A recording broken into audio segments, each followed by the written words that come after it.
thot, as nuk kam kam, as nuk kam dur. Mirë po thot, flaj me Kur'an, qohna me Kur'an, edhe inshallah Allah ma mundësën me vdekje.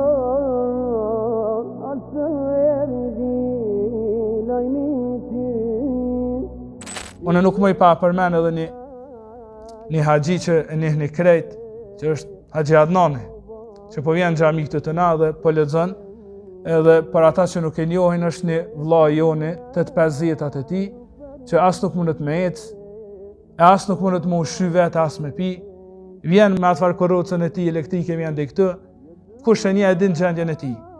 Për një muaj e gjys e kemi kry një hatme me ta. Sot kemi fillu hatmen e dytë, e kemi kry gati gjuzin e parë. Çdo ditë janë gjysë ore për para dreke. Edhe lexon bashkë me mua. Është për të mahnit dashnia e tij që e ka për Kur'anin. Edhe e sheti, unë e lexoj, ai lexon mas meje.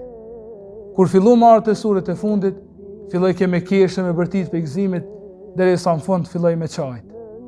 Edhe ma tha fjallën e tij që kogja shpesh e përsërit, thot, as nuk kam, as nuk kam dur.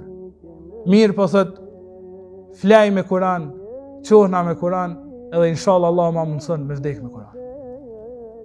Tash, kur ishe njëri që ta shemboj, edhe ishe njëri që të raste, cilë është arsyeja jonë tash, pse na kemi harru kur e kemi ba hatmen e fundit të Kur'anit.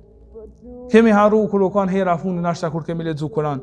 Andaj, është detyre jona që këtë Kur'an me vlerësu, po sikur se kemi thënë dersën e kalum, po edhe me punu me të, me lexu me të.